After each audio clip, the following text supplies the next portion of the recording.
Yo creo que sin más damos paso a David Gascón, que nos va a hablar de hardware para captura de información desde Libelium.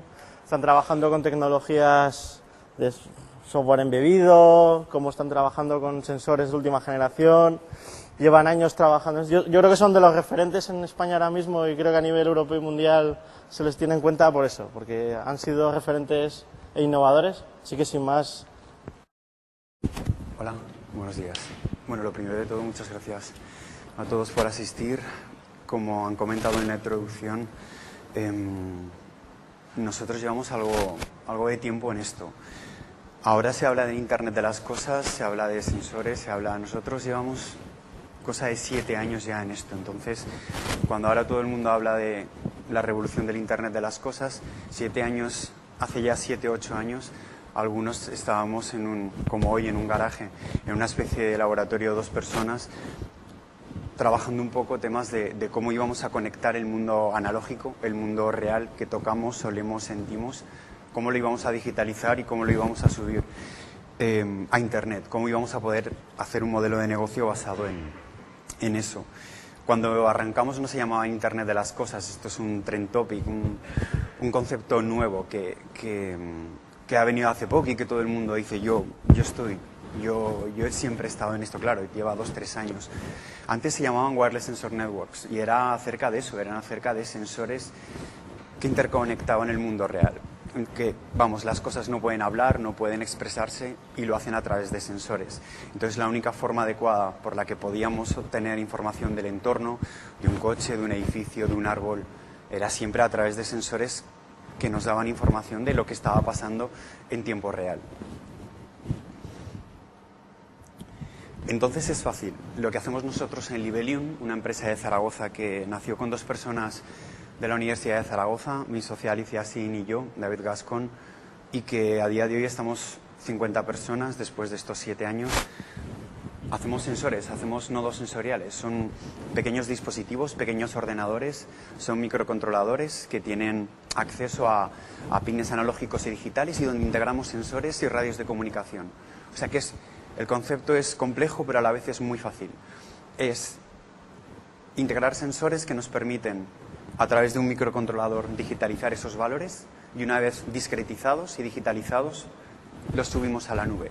Lo que se llama ahora la nube. De toda la vida ha sido o un servidor de Internet, una base de datos, pero bueno, siguiendo el trend topic del IoT, vamos a llamarlo el cloud.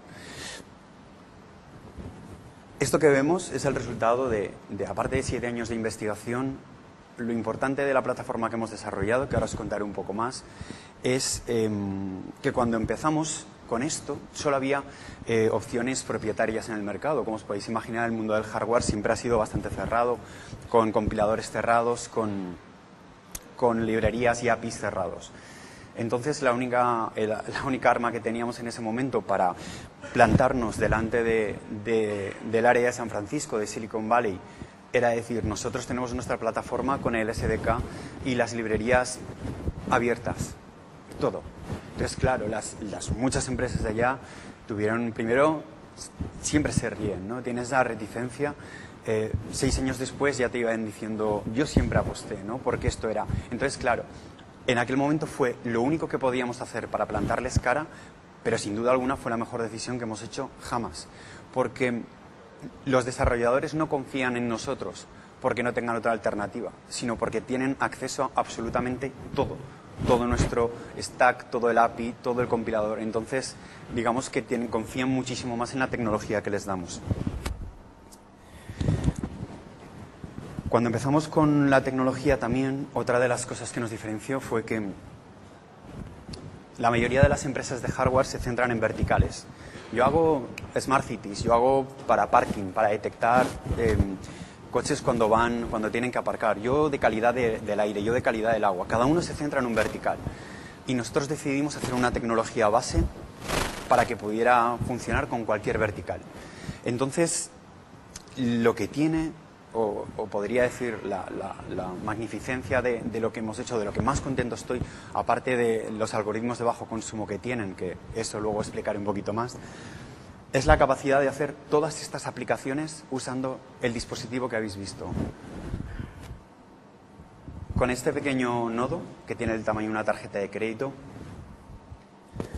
y colocándole el sensor adecuado encima, tenemos más de 50 aplicaciones. Todas estas que veis están actualmente siendo hechas por diferentes clientes nuestros. Tenemos clientes en 85 países actualmente y todas estas que veis son reales. Entonces, desde monitorización de un campo de un viñedo o una granja de animales, o gente, por ejemplo, que está cruzando las aceras, pues para ver el tráfico que hay antes de coger el coche para ir al trabajo, o, no sé, una misma la central nuclear que veis ahí detrás, tenemos también nodos monitorizando.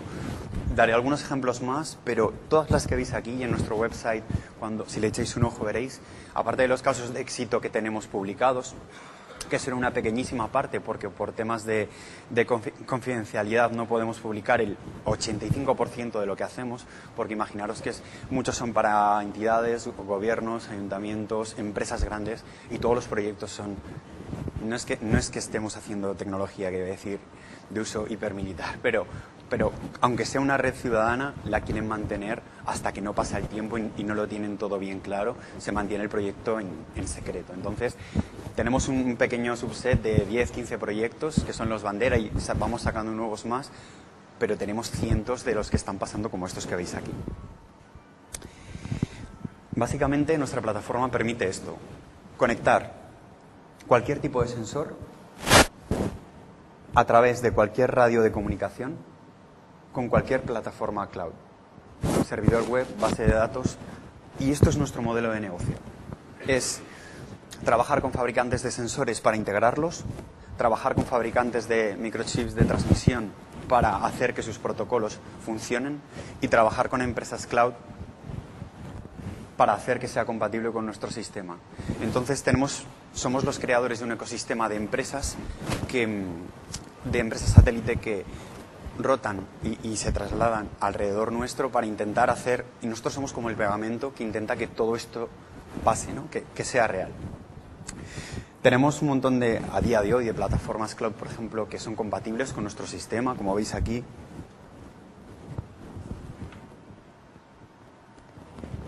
Como por ejemplo, pues, algunas que conoceréis, Axeda, ThingWorx, incluso algunos sistemas de geolocalización como Esri, que lo permiten montar en mapas. Sentilo es una red que conoceréis los que habéis trabajado o sepáis un poco de los cloud de Barcelona, que están montando una red de Smart Cities. Tenemos MQTT, que es el de IBM, y para esta demo, con el equipo nos pusimos en poco más de una semana, en 10 días, a hacer la integración de Azure. Para mostrar lo sencillo que es trabajar con una tecnología abierta como la nuestra, incluso integrar cualquier tipo de servidor web. La idea de por qué o cómo lo hacemos, lo de conectar todos estos sensores con todos estos radios, es porque toda la tecnología que veis es modular. Todo lo que veis ahí son capas. Entonces tenemos una tecnología core que llamamos Wasmut, que es el core, y luego tenemos una capa de servicio de sensores, que es otra placa que se pone encima, y luego otra placa con lo que son los radios de comunicación. Entonces, la idea es que si un cliente necesita una conectividad 3G y no la estamos dando for basis, sino que tenemos otro tipo de conectividad, solo hay que despinchar y poner otro radio. Entonces, la idea era siempre certificar y tener una tecnología base para que luego se pudiera especificar y crear diferentes capas de valor. Y es lo bueno que tiene, que dice, yo es que necesito una red de largo alcance. Puedes hacerlo sin tener que ser 3G porque no fabricamos los nodos con los radios. Por ejemplo, soldados. Van todo con capas. Entonces es tan fácil como quitar un socket y poner otro. Si conocéis la plataforma Arduino, que supongo que todos la conocéis, y ahora las sucesivas como Raspberry Pi o Intel Galileo, nosotros siempre nos hemos apoyado mucho para prototipar ahí. De hecho, nuestro compilador, el compilador de nuestra plataforma, el SDK, una de las primeras versiones, digamos, que está heredado de uno de los de Arduino, obviamente hoy a día de hoy no tiene nada que ver, pero nos sirvió mucho. La verdad es que para prototipar nos ha servido un montón esa plataforma y le tenemos muchísimo cariño, y seguimos haciendo, por ejemplo, muchos de los radios de comunicación que hacemos para la nuestra, sacamos versiones para Arduino, para Raspberry Pi. O sea, intentamos que la comunidad maker también tenga acceso a estas tecnologías sin ser puramente profesional. O sea, intentamos dar valor también a la gente que quiere hacer aplicaciones en casa. Luego hablaré un poquito más de ello. Solo para que os hagáis una idea, tenemos aproximadamente unos 80 sensores disponibles para integrar. O sea, cualquiera de estos se puede comprar ya, es decir, prácticamente cualquier vertical que tengáis en la cabeza. Yo quiero hacer uno de monitorización de calidad de agua en ríos, en lagos. Tenemos sensores de tema de aire, temas de seguridad, temas de cámaras de visión, temas de por ejemplo, grietas en edificios, de temas de sonidos, de calidad ambiente, crear mapas de sonido.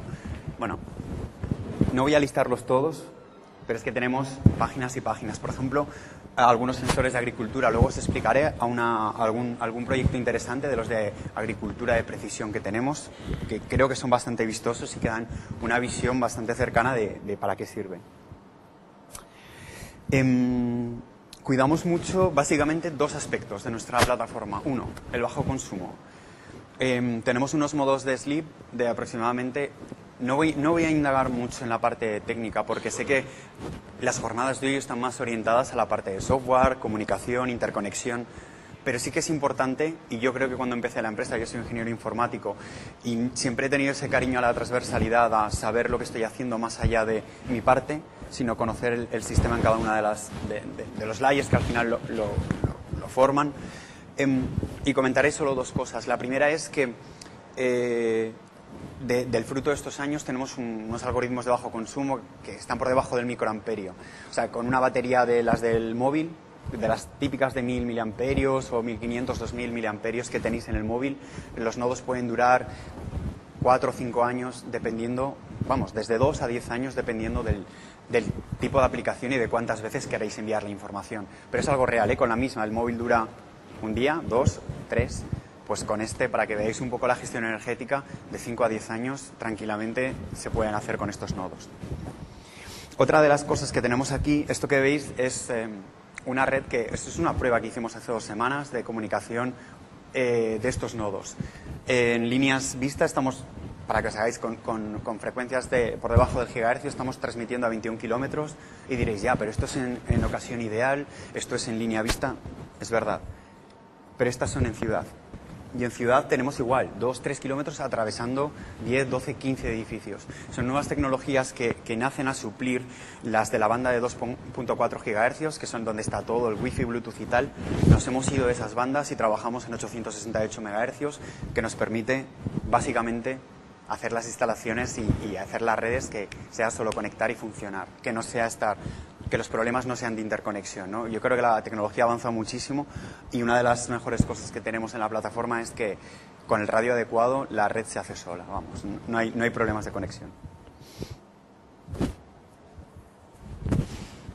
Si veíais el nodo al comienzo en la mano, esto es el resultado final. Obviamente esto, lo que tiene que ser instalado, tiene que ser metido en un enclosure, en una caja adecuada, IP65, con lo que veis que sale abajo, esta especie de sondas, son las sondas de los sensores, porque el circuito tiene que quedar protegido, pero tiene que tener acceso los sensores al medio, si no, no puede monitorizar adecuadamente. Entonces, bueno, es para que veáis un poco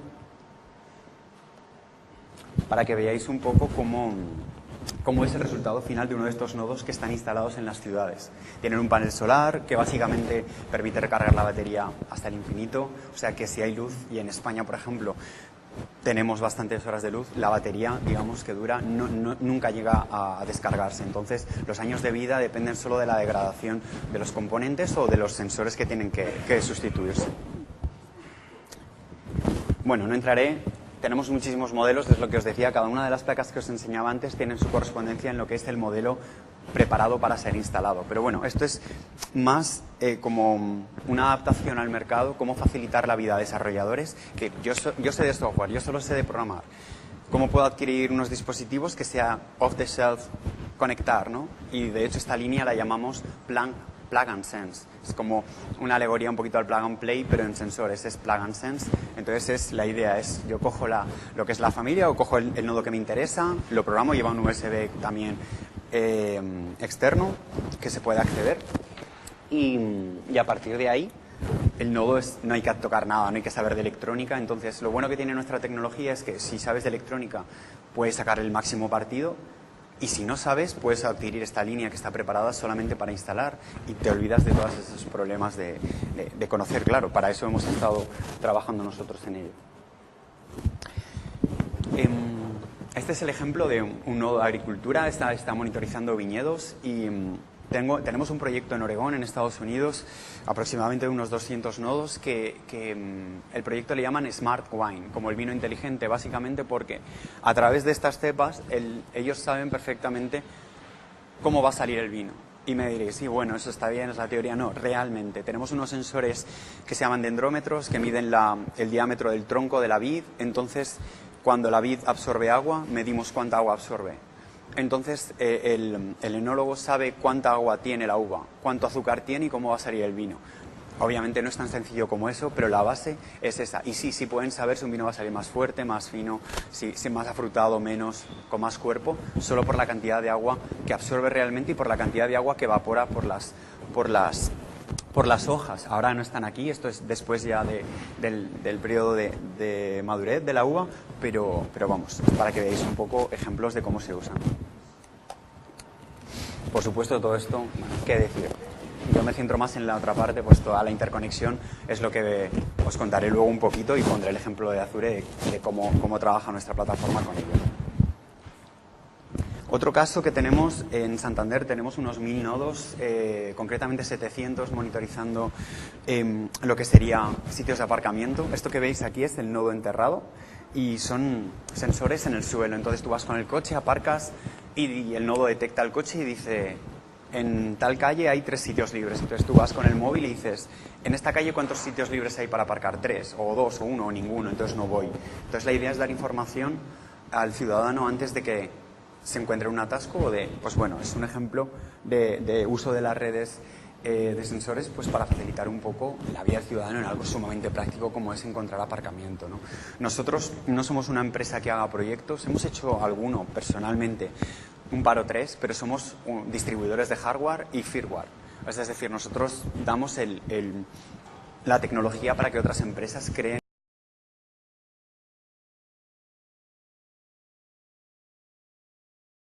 ayuntamientos, pero siempre a partir de ellas. El ayuntamiento obviamente nunca instala nada, lo hace siempre a través de empresas de su canal de trabajo.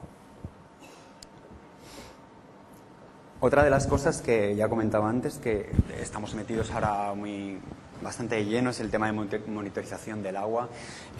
Nunca se había hecho sensores autónomos que pudieran medir oxígeno en agua, ORP, salinidad, conductividad. Y es un nicho muy interesante que me gusta dar una pincelada solo porque de todo lo que hay de redes de sensores es muy, muy nuevo. Entonces, pues bueno, para tener algún concepto nuevo de la charla que no sea lo típico de agricultura inteligente, smart cities, pues bueno, smart water, este concepto de aquí a unos años será de los más importantes.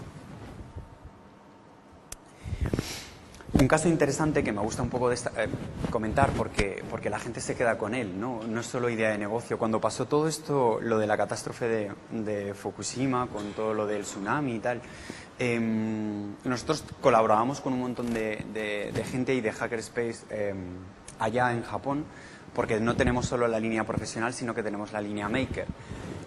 Entonces, a través de la línea Maker trabajábamos pues allá, ¿no? Con Hackerspaces, con plataformas de desarrolladores, ingenieros jóvenes que salían de la universidad. Y cuando pasó todo esto, pues tuvieron el problema de la radiación a través del tsunami, el país estaba destrozado. Y yo les dije, ¿qué podemos hacer para echaros una mano? Obviamente era como una especie de ayuda en extremis, pensando en si podíamos ayudarles en algo de comunicación, de monitorizar algo. Y venimos con algo de intentar captar la radiación, porque el gobierno les estaba dando unos valores a través de medidores profesionales y la gente no se fiaba realmente. Aparte, la radiación que hay, por ejemplo, 2 calles más allá no tiene nada que ver con la que hay en el jardín, en mi jardín, con la que hay en el supermercado, no tienen nada que ver. Entonces, en cosa de un mes, diseñamos una placa sensorial para Wasmod que permitía medir a través de un tubo Geiger los niveles de radiación alfa y beta. Entonces hicimos una primera serie muy rápida y se la enviamos gratis para que la tuvieran. Hicimos 100 unidades o 150 y se las enviamos allá. Lo que pasó es que al tiempo se convirtió en un sistema de monitorización autónomo, porque todos los nodos que hacemos funcionan con batería y funcionan con comunicación inalámbrica. Entonces se dieron cuenta de que no solo ya no tenía que ir el tío a medir al lado de la central, podía coger el nodo, tirarlo desde un coche, desde un helicóptero y dejarlo ahí. Iba a medir igual, iba a dormir, iba a despertarse, iba a transmitir a la nube y iba a volver a estar otra vez en el estado inicial. Eso que veis es un poco el esquema de nodos de monitorización autónomos. No hay nadie, no hay un operario midiendo. El nodo lo que hace es, se despierta cuando le toca, mide X segundos, coge el número de pulsaciones de puntos de radiación, hace los cálculos y los envía a la nube. Entonces es un sistema completamente autónomo. Todo lo que hacemos es así, pero en este caso la cosa que tenía es que salió un modelo de negocio de algo que intentamos ayudar en un momento puntual y bueno, después tenemos ya colaboraciones con algunas centrales nucleares y demás. Y la verdad es que ha sido pues algo bastante, no sé, primero bonito desde el punto de vista para el equipo de ingenieros que estábamos allá. La verdad es que fue una subida de moral muy buena el poder ver ya no que nuestra tecnología se aplica, que eso lo hemos tenido desde el principio, sino que en cosa de mes y medio, de 50 días, teníamos a gente cogiendo estos valores allá en su casa, ¿no? Fue algo impresionante.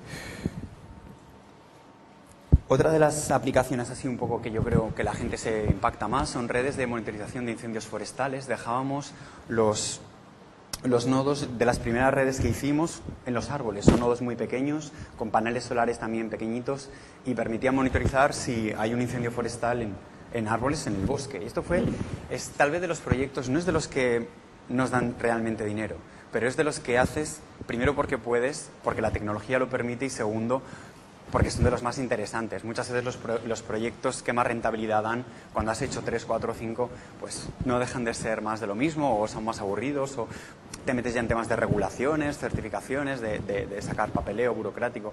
Pero este tipo de proyectos de poner los nodos en árboles de distintos bosques de España y detectar combustión a partir de partículas de CO o CO2, yo creo que es también de los proyectos favoritos que hemos hecho.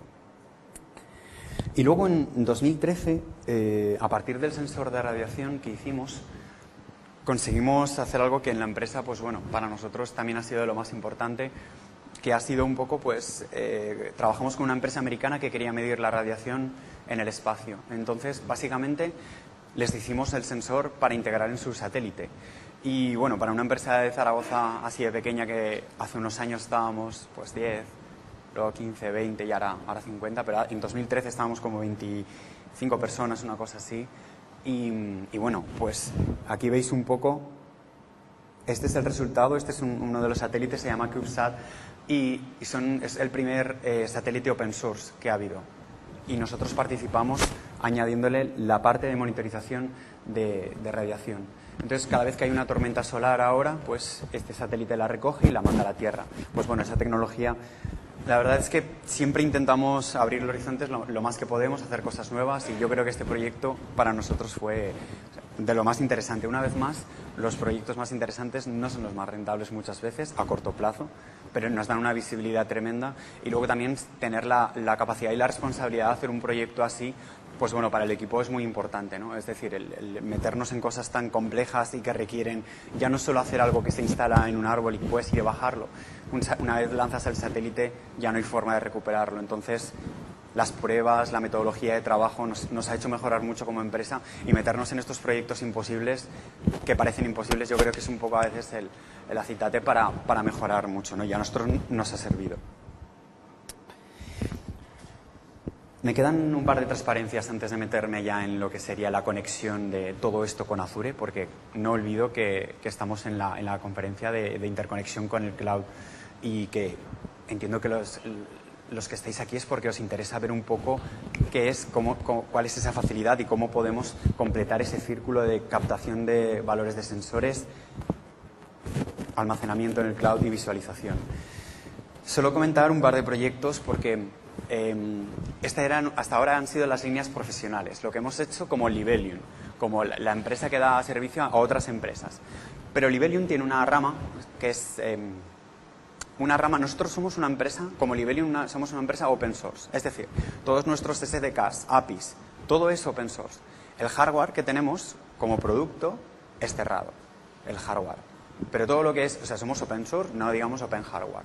Pero para mantener este contacto directo con la comunidad open hardware, aparte de open source, nos creamos una rama que se llama Cooking Hacks, que es como cocinando hacks, ¿no? Como haciendo con las manos en la masa sería, que esto también salió hace cosa de 5 años. Entonces, Cooking Hacks nos permite aunar no solo la rama open source de Libelium, sino la rama open hardware. Y desarrollamos un montón de productos que son open hardware. ¿Para quién? Para makers, para gente que le gusta, pues por ejemplo, que ha hecho cosas con Arduino, con Raspberry Pi, con Galileo. Pues toda esa gente que le gusta cacharrear en casa y hacer proyectos ya no solo sencillos, sino cosas más complejas. Todo lo que hemos hecho aquí en Cooking Hacks, para que veáis algunos ejemplos. Esta es una plataforma de monitorización de parámetros biométricos. O sea, esto en el mercado actualmente integramos como 12 sensores biométricos que permiten monitorización de pulso, azúcar en sangre, tensión muscular, sudoración, tensión cardiovascular, posición, respiración. Bueno, esto para que os hagáis una idea de por qué lanzamos este producto. Estos sensores a nivel profesional en el mercado tienen un coste, todo esto aproximadamente unos 40.000 euros. Que es porque son médicos, están certificados. Nosotros lo que hicimos fue coger sensores, digamos, low cost del mercado, ¿por qué no decirlo? Son de los mismos fabricantes sin certificado, que muchos los hacen en China, e integrarlos para demostrar que podíamos hacer un proyecto como este, que vale 400 euros, todo, y que es un mini hospital. Lo sacamos para que la gente empezara a prototipar herramientas para hacer productos médicos. Y lo que pasó es que nos lo han empezado a comprar de un montón de países en vías de desarrollo. Y yo les digo, esto no tiene certificado médico. Y ellos me dicen, ya, pero es que no tengo nada. Entonces, en Sudamérica, en África, tenemos un montón de hospitales trabajando con esta plataforma que igual tiene una fiabilidad de medición. En vez de ser el 99,9 que exige el médico, pues esta igual tiene un 97 en la precisión, ¿no? El número de pulso, tal. Pero es que para quien no tiene nada era mucho. No lo creamos con esa intención, pero para que veáis un poco cómo una tecnología maker puede ser más importante aún que simplemente gente cacharreando en casa, ¿no? Romper barreras y el mercado se abre. No solo es lo que nos dictaron los gobiernos de pasa por estos organismos, no. Ahora muchísima gente dice, yo necesito acceso a la tecnología directamente, voy y lo consigo. Pues a través de la línea Maker es como lo estamos haciendo. Estos son, bueno, un poco conectados para que veáis cómo funciona. Otra de las líneas, aparte de la agricultura de precisión que os he enseñado de la rama profesional, tenemos lo mismo, pero para gente, ¿no?, que está haciendo en casa. Yo quiero monitorizar el tema de plantas o hay una tecnología que ahora está muy de moda en Estados Unidos, que son los cultivos hidropónicos, que permiten cultivar sin tierra, solo con agua y nutrientes. Como veis ahí hay una pecera que veis. Son como sistemas cerrados. Tú puedes tener las plantas que oxigenan el agua, los peces les dan los nutrientes a través de los desechos. Es como un ciclo que solo tienes que añadir algunas bacterias. La gente está criando tomates, lechugas, etcétera, en las casas. Es como, no es un modelo de negocio, pero es como un poco el llevar la tecnología sostenible a las grandes ciudades. En Nueva York se está haciendo muchísimo, en San Francisco. No deja de ser algo que está de moda, pero es algo muy interesante que la gente pueda hacer en casa. Entonces nosotros les facilitamos un poco la vida a la vez que aprenden. Nosotros nunca damos al maker un producto final terminado y cerrado. Les damos todo en piezas para que lo suelden, para que aprendan a hacerlo. Esto es la excusa perfecta para aprender. Lo que pasa es que si a alguien le motiva la jardinería, le motiva el cultivo en casa, a través de esto aprende electrónica, programación y tiene una aplicación. No es solo el tema de voy a hacer la electrónica per se. Y lo mismo que hicimos con eso, pues hace poco sacamos una plataforma Makers pues para el control de acuarios. Lo mismo con sensores de oxígeno, sensores de pH, y es todo el rato lo mismo. Les damos el kit y les enseñamos a cómo monitorizar y el sistema lo hace todo. Cambia el agua, les echa los medicamentos. Tú solo tienes que programarlo bien. Hicimos el comederos automáticos, tú puedes irte de vacaciones y desde el móvil darles de comer. Es cómo hacer que la gente, cómo motivar a los ingenieros que empiezan ahora y a los chavales que no tienen una pasión cercana o certera por la ingeniería, pero sí no a la jardinería, pero igual tienen peces, igual les gusta tener terrarios, igual tienen cómo enganchar, cómo hacer que hagan aplicaciones a la vez que aprenden, que les permita hacer algo final. Obviamente esto no es un producto para llegar y poner y encender y listo, es al revés, la complicación es donde viene la magia, es donde lo que quisimos hacer es dar buenos tutoriales, pero permitirles que ellos puedan errar y puedan aprender mientras lo hacen. Y bueno, Open Aquarium es un ejemplo más de ello. Vale. Hemos hablado pues de los nodos, que es Wasmodi, de la línea Plug and Sense, que es un poco las líneas profesionales. Hemos hablado del mundo Maker, que es el que un poco nuestro compromiso con la comunidad, no solo open source, que es todas nuestras líneas, sino también open hardware. Y nos queda la parte de lo que enlaza con Azure y con lo que enlaza con estas jornadas y lo que enlaza con las tecnologías cloud en general. Básicamente, en el mundo de los sensores hay dos formas de obtener la información en la nube. Uno, si utilizamos tecnología TCP. Es así, el estándar está hecho. No hace falta más. Los radios pequeños de comunicación, a través de comunicaciones GET y POST, puedes hacer todo. Todos los sistemas. Por ejemplo, nosotros hemos hecho el sistema con JSON para Azure, ahora os lo enseñaré, pero realmente todo hoy en día tiene una compatibilidad en estas tres vertientes de métodos REST a través de GET y POST. No. Es muy caro, kilómetros de línea vista. Intentamos trabajar a través de gateways porque nos permite integrar nuevas tecnologías con un ancho de banda muy pequeño, pero es un Linux completo. Y por eso podemos hacer una limitación. Lo mismo que podéis hacer en vuestro portátil, menos obviamente un sistema. Todo lo demás se puede hacer por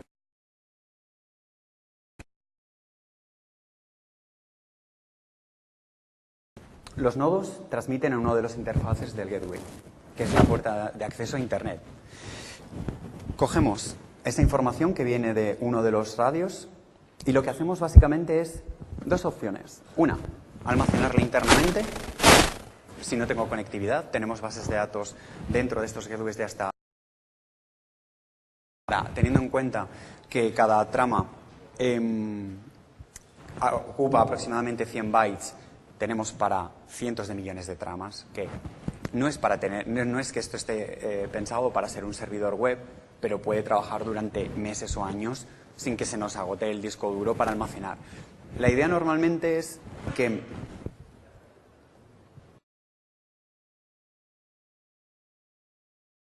lo que hacen es aglutinan las tramas durante el día, se conectan en un momento por la noche y las suben todas de golpe. Pero normalmente lo interesante viene cuando tienes comunicación en tiempo real.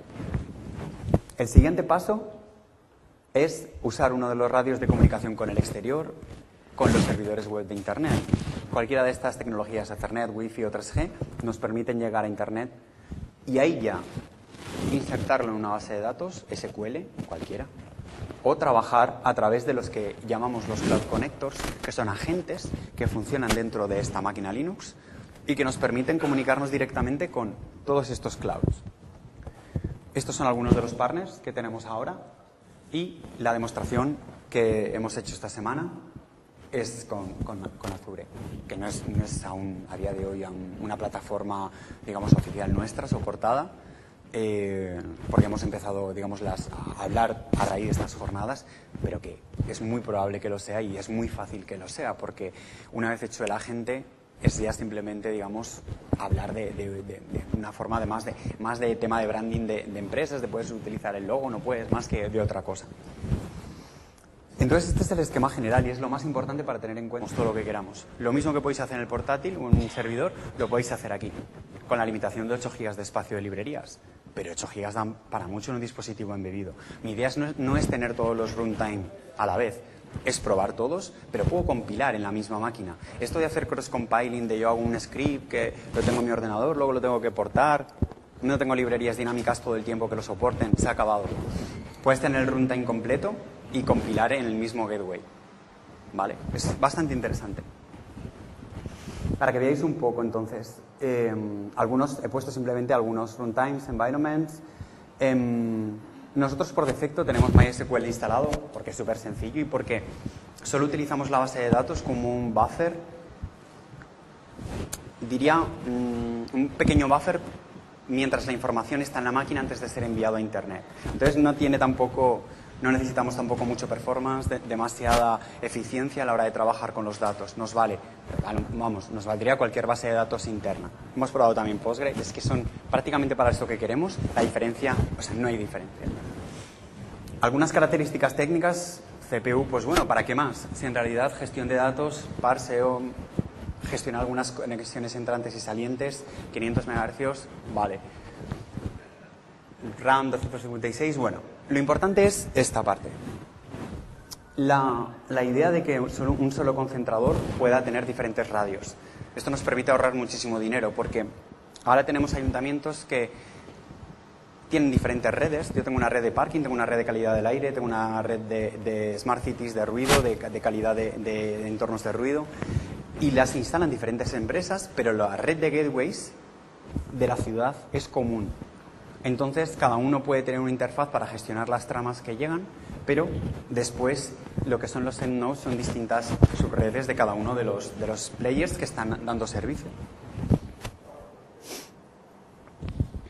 Tenemos una interfaz web, como este que veis, está programado en PHP, tira a través de un Apache. Súper sencillo, es como el típico router que tenéis en casa para configurar pues NAT entrante, saliente, IP, subred, con la diferencia de que aquí está preparado para trabajar en la gestión de los datos que llegan a través de los interfaces. Entonces, una de las cosas que podemos hacer por defecto es decirle lo primero qué base de datos SQL queremos trabajar, le das una URL, le das una IP, un puerto y todas las tramas que llegan las parchea y las mete en tu base de datos. No tiene por qué ser la nuestra. Tenéis un MySQL ahora mismo activo, simplemente tenéis que crear la tabla adecuada y una vez ya le dais la dirección y todas las tramas que va capturando os las va metiendo en tiempo real. O sea, en la configuración del gateway de una red son 10 minutos.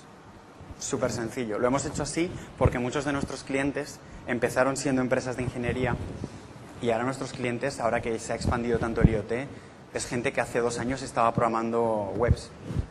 Sabe algo de objetos en alto nivel, sabe algo de Java, entonces, pero no saben nada más, no saben nada de dispositivos embebidos y les hemos facilitado todo el mundo, toda la historia. O sea, de hecho, ni hace falta saber Linux. Si sabes Linux, muchísimo mejor, porque vas a poder sacar mucho más partido.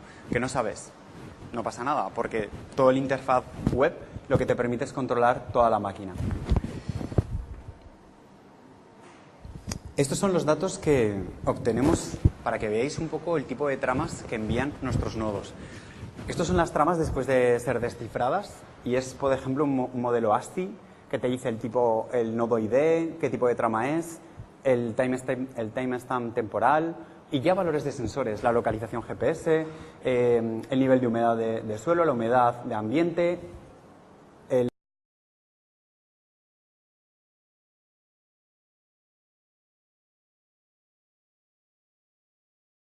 la trama. Es una trama estándar, no necesitan middleware ni una API especial. Damos unas reglas para partirla, pero es que aún así lo mejor es que estas tramas no las tiene que tratar el desarrollador. Las tratamos solamente aplicación, que es un parser, que lo que hace es coge todas esas tramas, las parte, las rompe y saca los datos y los deja ya metidos dentro de esa base de datos interna que le llamamos el buffer, que tiene una tabla de este tipo. He puesto puntos suspensivos porque la idea no es dar aquí una clase técnica completa, pero para que veáis un poco. Simplemente es para cada tipo de nodo sensorial, aparte de pues, meter sus IDs, qué tipo de frame es, el número de frame que está mandando y luego la información de los sensores. La información de los sensores viene definida por una tabla que nosotros definimos, pues no sé si son 120 valores de sensores nuevos, por ejemplo. Yo tengo un sensor que da los grados de temperatura en Celsius y tengo una empresa que los quiere en Fahrenheit. Esto es un nuevo tipo. Lo declara, dice qué valor es y ya está dado de alta en el sistema. Es para que veáis un poco la facilidad que tenemos de integración. Esto es, por ejemplo, lo que os decía, algunos ejemplos de los tipos de sensores dados de alta. Tenemos tipos como CO y CO2, que son reales. La medimos lo que intentamos dar es no truncar nunca el dato. Es decir, guardamos siempre los datos siempre que podemos en reales, aunque podríamos guardarlos como enteros, pero cuanto más precisión en cada una de las medidas, luego ya la aplicación en el cloud es la que trunca. Nosotros siempre el valor, cuanto más parecido al analógico, mejor. En el caso de, por ejemplo, GPS, guardamos 2 reales porque son latitud y longitud. En el caso del acelerómetro 3, porque son 3 ejes, X y Z. M Wi-Fi que pone son Max Wi-Fi. Tenemos una aplicación de escaneo de Max en entornos para detectar cuántas personas entran y salen de un edificio, etcétera. Pues bueno, son solo algunos ejemplos de datos de sensores que tenemos dados de alta para que veáis de qué estamos hablando. ¿Y cuál es la relación con Azure? Para que veáis, cuando empezamos las jornadas y contactaron conmigo, estuve hablando con la gente de la organización, con Soraya, y me dijo: estaría muy bien que enseñaras cómo habéis hecho no solo lo que tú haces y lo interesante que es, sino un ejemplo de cómo habéis hecho la integración de verdad de Azure. ¿Qué os ha costado? Pues bueno, yo decir, tenemos experiencia en el tema. Nos ha costado 10 días porque tenemos experiencia en el tema. Hemos tenido también colaboración, pero ¿qué nos podía haber costado sino 2, 3 semanas? Es un tiempo de desarrollo hoy en día con estas tecnologías que todas funcionan igual. Tienen su API de funciones y es súper sencillo trabajar. Entonces, lo primero es entender que tú, como un usuario que almacena cosas en la nube a través de tus redes de sensores, necesitas unas credenciales. Eso es básico. ¿Quién soy yo? ¿Qué es mi red? ¿Qué son mis datos? ¿Qué me identifica a mí? Y es por eso por lo que lo primero que tenemos que hacer es conseguir las credenciales. Como este, por ejemplo, revisan la base de datos, qué tramas nuevas hay, y las cogen, las leen y las suben a las plataformas cloud. Entonces es un proceso automático, pero que lo único que nos preocupa a nosotros es ponerle cuáles son nuestras credenciales para empezar a funcionar. De nuevo, no tenemos ni que ponerlas en el código. Ese es el código que nosotros hemos hecho por detrás. Lo que el desarrollador ve es una interfaz web como este, que estos son los Cloud Connectors que tenemos, y uno de ellos más es Azure. Entonces le ponemos el namespace, el service owner y la key, y ya está. Él ya sabe dónde coger dónde estar metiendo todas esas tramas que le llegan de la interfaz. Lo bueno que tiene la tecnología, a diferencia de otras, es que, pues por ejemplo, máquinas certificadas de IBM o de Microsoft, pues pueden trabajar solo con su cloud. Lo bueno que tiene la tecnología que hemos hecho, al ser una plataforma independiente y horizontal, todos los clouds que veis pueden funcionar al mismo tiempo. Entonces puedo tener un sistema GIS como Esri para posicionar los nodos, un sistema como MQTT para mensajes en tiempo real, un sistema como Azure para pintar gráficas. Puedo tenerlos todos a la vez, porque los agentes pueden leer todas esas tramas e ir metiéndolas en diferentes plataformas cloud al mismo tiempo. No me tengo que limitar a una, que es lo bueno. Nunca tienes que decir, bueno, si me canso o me suben el precio del servicio o tal, puedes fácilmente trabajar con otras. Una vez tenemos los datos almacenados allá y hemos accedido al sistema, lo primero que hacemos es crear una cola para trabajar en lo que sería mi recepción de datos, mi bus de datos con el servidor. He puesto simplemente un par de funciones a través de un try and catch que se hace para, digamos, abrir la cola de eventos de mensajes que voy a estar enviándole, y a partir de ahora lo único que voy a hacer es dedicarme a leer de mi base de datos los mensajes nuevos a través de un select súper sencillo y subirlos a esa cola, digamos, de mensajes que he dado de alta con mi namespace, que es a través de ficheros JSON, como este que veis aquí. Lo que hacemos es los datos seleccionados de la base de datos los ordenamos, los transformamos en pequeños ficheros JSON para decirle, en este caso, por ejemplo, la ID del nodo, un ID secreto que tenemos para cada nodo para identificar, el tipo de sensor, en este caso es óxido reducción del agua, el valor, el float, el valor que tiene, y luego, pues bueno, un timestamp, porque lo requiere la aplicación. Podemos no poner ninguno de ellos, solo uno de ellos, lo que queramos. Esto ha sido simplemente un ejemplo. Y por último lo que hacemos es subirlo. Cogemos y lo encolamos en la cola de eventos que tenemos, al queue methods, básicamente. O sea, para que veáis, obviamente he puesto los 3 trocitos de código que hemos obviamente el API que hemos hecho es más complejo. Pero para que veáis un poco los tres grandes bloques de cómo funcionan estas cosas. O sea, lo bueno es que como tienes ese buffer siempre funcionando en local, los agentes pueden funcionar de forma independiente. Y en esta máquina pues tienes lo que os decía, las diferentes plataformas, cada uno lee mensajes y simplemente modifica un flag. Yo ya lo he leído y lo he puesto en mi cloud, ahora te toca a ti. Entonces la gestión es independiente. Por último, bueno, tenemos algunas pruebas de recepción de mensajes que estuvimos haciendo. Esto no son valores, simplemente lo que nos muestra es en el tema de Azure, pues que se están recibiendo, cuáles son las tasas y demás. Y bueno, era como un poco un ejemplo porque ya que hablábamos del tema de sensores, es decir, no solo digo que se puede y se me llena la boca diciendo que somos hipercompatibles y todo esto, sino que de verdad hemos hecho en poco más de una semana un plugin de interconexión que a día de hoy no lo tenemos subido a la máquina porque ha sido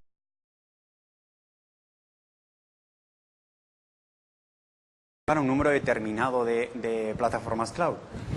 Pero imaginar que, y aquí esto me ha pasado mucho, voy a eventos y me dicen, ¿qué tengo que hacer? Me vienen desarrolladores, ¿qué tengo que hacer? Yo estoy montando un cloud o tengo un middleware o un sistema de visualización de gráficas, ¿qué tengo que hacer para que sea compatible con lo vuestro? Porque yo quiero hacer proyectos, quiero compraros material, pero quiero que funcione con lo mío. Entonces, para la gente que quiera integrar sus plataformas con la nuestra, tenemos sería una especie de programa que le llamamos Cloud Developers Program, que les damos una API, les damos ejemplos y lo que les ayuda y les damos soporte especial para que ellos hagan el código, para que ellos se metan en las entrañas de Meslium y puedan hacer ese agente. Una vez lo validamos, sube, o sea, tenemos ahora mismo como 4 o 5 clouds, digamos, no profesionales, no de empresas grandes, que están a punto de promocionar. Entonces, siempre que hay gente que me vamos, yo encantadísimo el programa es gratis en cuanto a que la información, el código es abierto y tal. Lo único, pues obviamente se necesita algo de material, gateways, sensores y tal, pero bueno, la gente que siempre viene a nosotros es porque está interesada en hacer redes y proyectos reales, no solo es para dar un servicio en la web. Y bueno, poco más. Decir que, nada, estaré encantado de responder a cualquier duda que tengáis, ya sea ahora o en el café o más tarde. Muchas gracias.